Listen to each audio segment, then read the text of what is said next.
Thank you so much. Thank you. అందరికీ నమస్కారం. ఇలాంటి ఫంక్షన్స్కి రావడం మూలంగా ఇక్కడున్న ఎనర్జీ నాకు ఎంత ఉత్సాహాన్ని ఇస్తుందంటే అంతా ఇంత కాదు. వచ్చే ముందు కొంచెం డల్గా వచ్చాను, సరే ఇక్కడి నుంచి ఎనర్జీతో వెళ్తున్నాను. అంత ఎనర్జీ ఇచ్చిన ప్రతి ఒక్కరికి, యూనిట్లో ఉన్న ప్రతి సభ్యులకి, ఆహ్వానితులకు, అభిమానులకు అందరికీ నా హృదయపూర్వక నమస్కారాలు, ధన్యవాదాలు తెలియజేస్తున్నాను. ఏంటి ఫంక్షన్ ఉందా? ఎవరు హీరో? లైలా, మన విశ్వక్షన్ ఫంక్షన్కి వెళ్తున్నావా? ఎందుకు వెళ్ళకూడదు? అతను మన మనిషి కాదు, అవతల బాలకృష్ణ. అప్పుడప్పుడు తారక్ అంటాడు. అంటే మనుషులు అన్నాక వేరే వాళ్ళ మీద అభిమానం, ప్రేమ ఉండకూడదా?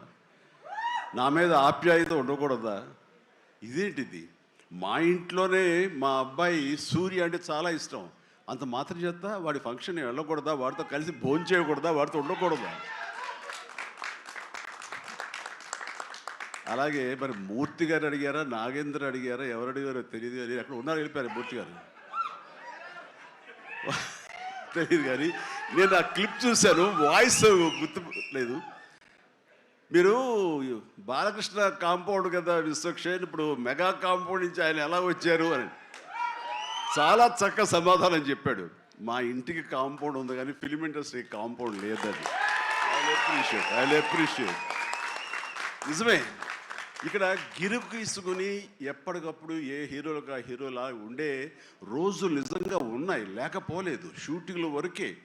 ఆ తర్వాత వాళ్ళు ఎవరి ఇళ్ళకి వాళ్ళు వెళ్ళిపోతారు, ఎవరి ప్రోగ్రాం వాళ్ళు చూసుకుంటారు. అలాంటి రోజుల్లో నేను ఉన్నాను. వాళ్ళు అలా ఉండటం మూలంగా వాళ్ళ మధ్య సఖ్యత ఉండదేమో, వాళ్ళ మధ్య ఒక విభేదాలు ఉంటాయేమో అనే ఒక రకమైన భ్రమలో ఇక్కడ అభిమానులు కొట్టుకుని చచ్చేవాళ్ళు. ఆ వాల్ పోస్టులు చింపుకునేవాళ్ళు. నెల్లూరులో మా కజిన్స్ ఉండేవాళ్ళు, వాళ్ళిద్దరు సొంత అన్నతమ్ములు. కానీ వాళ్ళిద్దరు, వాళ్ళు రామారావు గారిని, ఒకళ్ళు నాగేశ్వరరావు గారిని ప్రేమించేవాళ్ళు, ఇష్టపడేవాళ్ళు, అభిమానించేవాళ్ళు. వాళ్ళిద్దరు కొట్టేసుకున్నారు, రక్తం వచ్చారు, కొట్టేసుకుంటారు. నాకు దానికి కంగారు వచ్చేసింది. నేను చిన్నోడిని. ఎందుకలా కొట్టుకున్నారంటే వాడు అభిమాని, వాడు ఎంటి, వాడు అది అంటే నాగ్గడి ఇలాగని ఇద్దరు కొట్టుకుంటున్నారని చెప్పేసి. అంటే నాకు ఆ రోజు నుంచి మొదలైంది, ఏంటి సినిమా వాళ్ళు హీరోలు బాగానే ఉంటారు, వీళ్ళు కొట్టుకుని వస్తారేంటి అని చెప్పేసి.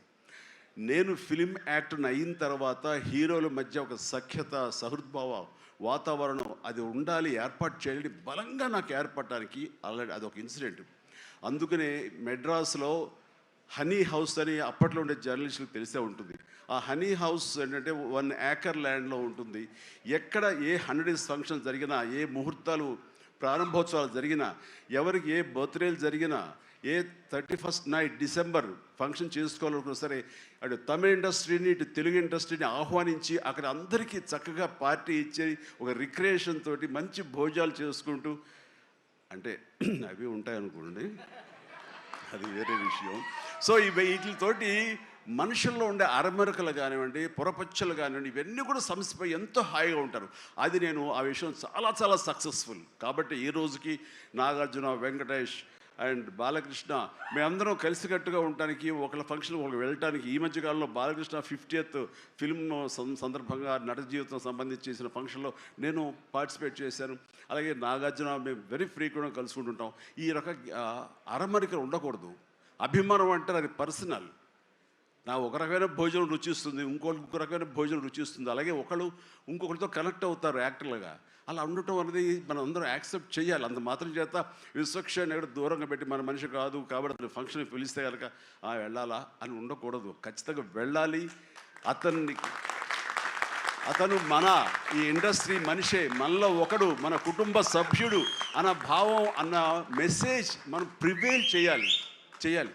అంటే ఏదో మనం సెపరేట్గా ఉండటం మూలంగా, మనం అతీతంగా మన దూరంగా ఉండటం మూలంగా మనకు ప్రత్యేకత వస్తుంది, గుర్తింపు వస్తుంది, తద్వారా మన ఇమేజ్ పెరుగుతుంది అనే భావం కరెక్ట్ కాదు.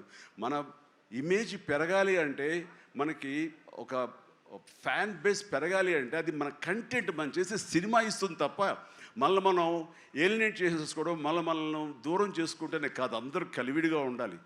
అండ్ మా ఇంట్లో ఇంతమంది హీరోస్ ఉన్నారు, అందరం ప్రతిసారి కలిసిమెలిసిగా ఉంటాం, అన్నీ ఉంటాం.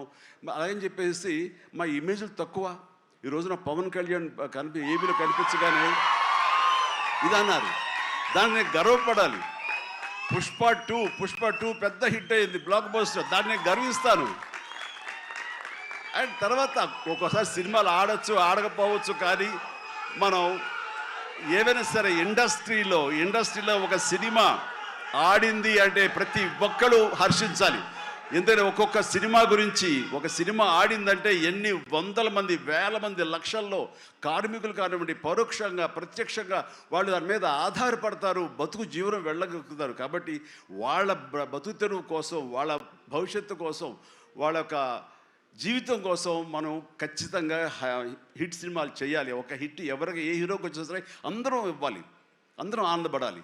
ఆ వచ్చిన డబ్బు మళ్ళీ ఎక్కడో పెట్టరు. ఇప్పుడు సపోజ్ సాహో ఉన్నారనుకోండి, అంతకుముందు తీసిన 3 సినిమాల్లో మంచి డబ్బులే వచ్చినాయి. అండ్ ఆ డబ్బు ఎక్కడికి తీసుకెళ్ళి ఇవ్వట్లేదు, తీసుకొచ్చి మళ్ళీ నాకే ఇస్తున్నాడు, మన వాళ్ళకి ఇస్తున్నాడు, నటినట్లకి ఇస్తున్నాడు. ఈ డబ్బు ఎక్కడికి పోదు. అండ్ భగత్ సింగ్ కేసరి సినిమా చేశాడు, లాభించేసాడు, ఇంకా మనకు లాభం లేదు అని వేరే గ్రూపు, వేరే కాంపౌండ్ అనుకుంటే, నాకు అతను ఇచ్చిన అడ్వాన్స్ ఎక్కడి నుంచి వస్తుందండి? అతను ఇచ్చిందే కదా. అది రావాలంటే అతను మంచి భవిష్యత్తు కోరుకోవాలి, అతను గుడ్ విషెస్ తెలియచేయాలి. అందుకని ఇండస్ట్రీలో ప్రతి ఒక్కళ్ళు ఒకళ్ళనొకళ్ళు అవినాభావ సంబంధంతో ఒక కుటుంబ సభ్యుల్లాగా ఉన్న రోజున ప్రతి వాళ్ళు గొప్పగా చెప్పుకుంటారు, ఆనందంగా ఉంటుంది. అదే అందుకనే ఆ ఆనందం పొందడం కోసంగా, ఆనందం ఇవ్వడం కోసంగా ఈ రోజున మన హీరో విశ్వక్షేణ్ నా దగ్గరకు వచ్చి అడగగానే సాహు గారు కూడా వచ్చారు. ఆ రోజున వచ్చినప్పుడు వాడు సాహు నాకు తెలిసిన ప్రొడ్యూసర్, కావాల్సిన మనిషి, నా ఫ్యూచర్ సినిమా అతనే ప్రొడ్యూస్ చేస్తున్నాడు అనిల్ రావిపూడి గారితో. అండ్ డెఫినెట్గా వస్తాను, అయితే ఏ రోజు అనేది నాకు ఇవ్వండి అని చెప్పేసి టైం తీసుకుని 24 hours తర్వాత ఇది చేయడం జరిగింది. అండ్ మరి ఐ థింక్ ఆ మధ్యలో ఎవరు ఏవి ఇక ఆ కాంపౌండ్ ఈ కాంపౌండ్ అంటారని నేను అనుకోను. ఇక ఒకటే కాంపౌండ్ అంతే ఇండస్ట్రీది, దట్స్ ఇట్.